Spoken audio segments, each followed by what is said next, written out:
السلام علیکم ورحمۃ اللہ وبرکاتہ۔ محترم دوستوں،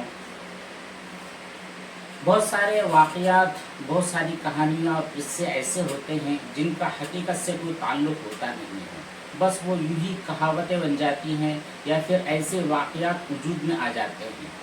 لیکن کبھی ایسا ہوتا ہے کہ ان واقعات اور ان حالات میں اور ان قصوں کے اندر کوئی ایسا پوائنٹ ہوتا ہے، کوئی ایسی چیز ہوتی ہے جو ہمارے لیے رہبری اور رہنمائی کا سبب اور ذریعہ بن جاتی ہے۔ آج یوں ہی مطالعہ کرتے ہوئے ایک واقعے پر نظر گزری، پتہ نہیں وہ اس کا حقیقت سے کوئی تعلق ہے بھی یا نہیں، لیکن چونکہ ہمارے جو ویورس ہوتے ہیں عام طور پر ہم دیکھتے ہیں کہ وہ وہم اور ذہنی کشمکش، پریشانی اور اس طرح کی جو باتیں ہوتی ہیں وہ حالات اور مسائل کے تعلق سے وہ تحریر کرتے ہیں اور اس کے ذریعے وہ جوابات کو طلب کرتے ہیں۔ چلتے ہیں آج آپ کو چھوٹا سا واقعہ اور قصہ سنا دیتے ہیں۔ اس کا حقیقت سے کوئی تعلق ہے یا نہیں یہ تو پتہ نہیں،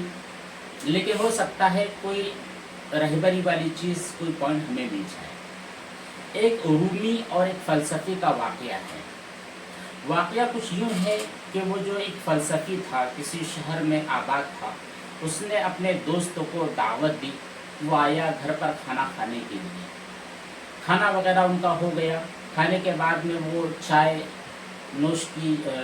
پی رہا تھا۔ ظاہر سی بات ہے کھانا وغیرہ ہونے کے بعد لوگ سرو کرتے ہیں چائے، گرمی کا موسم اگر ہے تو ٹھنڈا، اس طرح کی چیزیں مہمانوں کو پیش کرتے ہیں۔ تو وہ جو فلسفی تھا، کھانا وغیرہ کھانے کے بعد اس نے اپنے دوست کو چائے پیش کی۔ جب وہ بندہ، رومی جو بندہ تھا، اس بندے نے اپنے کپ کو اٹھایا سپ لینے کے لیے، جب اپنے ہونٹوں کے پاس لے گیا تو اس کو نظر آیا کہ اس کی چائے کے اندر سانپ کا ایک چھوٹا سا بچہ ہے۔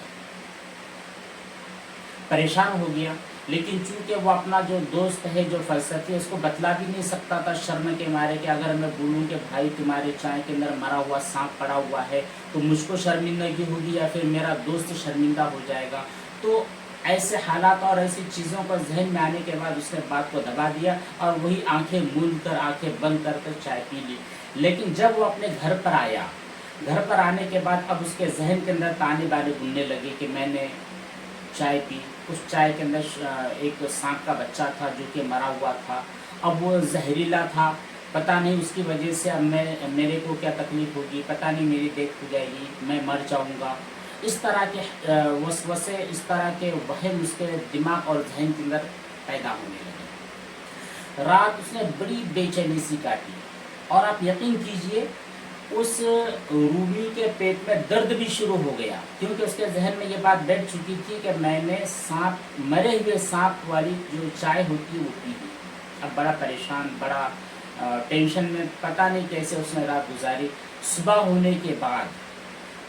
ہونے کے بعد وہ سب سے پہلے اپنے دوست کے گھر کا رخ کرتا ہے اور بڑی بے چینی کے اندر اور بڑی پریشانی کے اندر اس کو اپنی بات بتلا دیتا ہے کہ بھائی کل میرے ساتھ یہ واقعہ ہو گیا اور میں نے ایسی چائے پی لی جس کے اندر مرا ہوا سانپ کا بچہ تھا، میرے پیٹ کے اندر بہت شدید درد ہے اور آپ ایک فلسفی بھی ہو اور بہت ساری دوائیں وغیرہ بھی آپ کے پاس میں دیکھتا ہوں، تو آپ میرے لیے کوئی دوا، کوئی میڈیسن سجیسٹ کر دیجئے تاکہ میں وہ کھاؤں اور میرے جو پیٹ کا درد ہے وہ ختم ہو جائے۔ یہ بات ہونے کے بعد جو اس کا دوست تھا، فلسفی جو دوست تھا، اس نے کہا بھیا معاملہ یوں نہیں ہے، جب میں نے آپ کو چائے دی،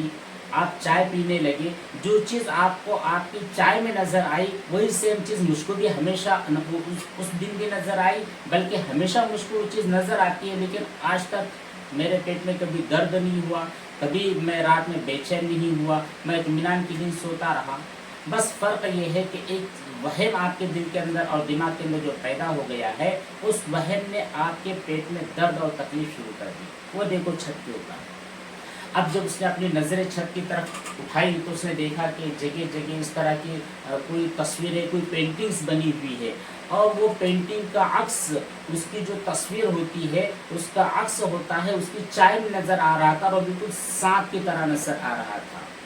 اب جب اس نے اپنی کھلی ہوئی آنکھوں سے دیکھا، ارے یار میں جس کو سانپ سمجھ رہا تھا اپنی پیالی میں، اپنے کپ میں، وہ سانپ نہیں ہے، وہ اوپر کی پینٹنگ ہے جو سانپ کی صورت میں مجھ کو چائے میں نظر آ رہی تھی، اور اس وہم کی وجہ سے، اس ٹینشن کی وجہ سے اور اس خوف کی وجہ سے کہ پتہ نہیں میں نے مرے ہوئے سانپ کی چائے پی لی ہے، اس ٹینشن کی وجہ سے میرے پیٹ میں درد اور تکلیف شروع ہو گئی ہے۔